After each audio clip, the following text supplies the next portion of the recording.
Hey everyone, today I am super excited to present the capabilities of my autonomous robot with a robotic arm. From line detection and following to object detection and pick and place tasks, this robot can do it all.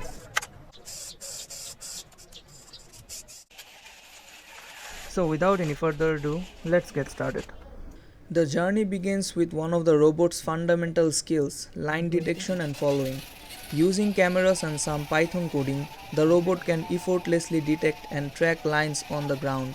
Basically what it does, it detects a predefined color, that is the color of the line, converts it into a mask, applies the mask to the image, creates a contour, defines the center, calculates the deviation and moves accordingly.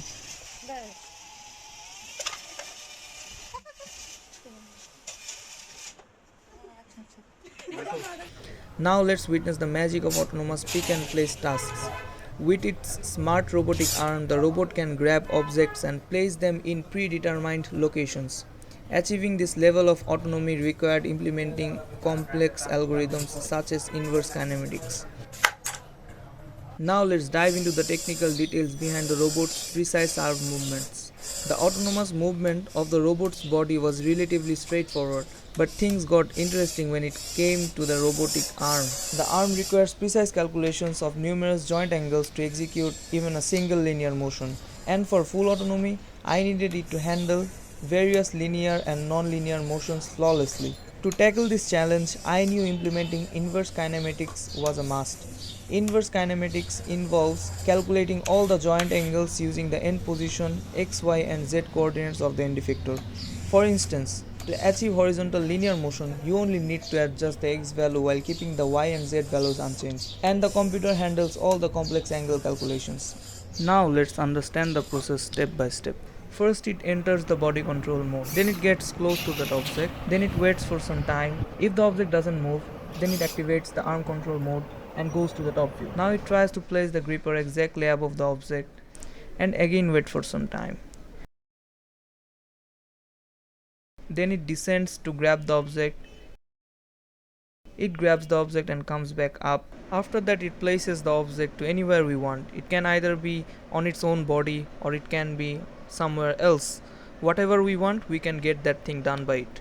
Before we go any further, let me explain what's going on or what's the robot vision is, how it's doing all these things on its own. First, we need to define a color of our choice that we want the robot to detect or consider the color as an object. Here I've used some sliders to determine the range of that color. After that I extracted those values from the slider, then entered them into my code. So let me demonstrate what the robot is actually doing, how it's doing something that humans can do.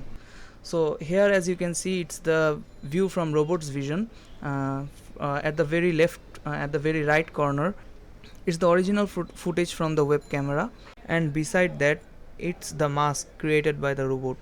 It's creating a mask of that color only, which is entered by me and that I want the robot to detect. Let me explain what the mask is. So here the white part is the only part that is going to be visible and all the black parts is going to be invisible. That's actually the third step of the process. So the robot is applying this mask to that original image, giving us back the result of that color being visible on the entire image. Then at the fourth step, it's actually creating a contour around that masked portion of the image. So the contour is nothing but a rectangle which is drawn around the entire detected image. So nothing will be outside of that. This red rectangle here. After the contour is being created, it calculates the center of that contour, then it calculates the deviation from the origin. Finally, after calculating all the deviation, dx and dy, it's mapping or generating a string of command to pass to the TINZ or the microcontroller in order to execute that command. So how it's creating the command, here you can see in the console that as I go up, the first value increases, and by F it means go forward, and on the other hand, as I go closer to the x-axis, the value decreases. Then if I go backward, like if I go past the origin, then the initial letter changes from F to B, which actually means go backwards, and for F it means go front. Similarly, it calculates the left and right deviation. As I go away from the middle line, the value of L increases. As I come back to the middle line, the value starts to decrease. On the middle line, the value is 0. If I go past the middle line towards the right, the value changes, the value increases, and the letter changes from L to R. That means go right. From the robot's vision, the view is actually flipped horizontally. That's why my explanation direction is opposite to the screen. And this is how the robot is determining how much it needs to move in which direction. But wait, there's more. Our robot has an impressive skill that truly sets it apart: laser light detection and following. By tracking laser light patterns, the robot can autonomously follow a designated path or respond to laser lights. By just pointing a laser light, you can drive this thing.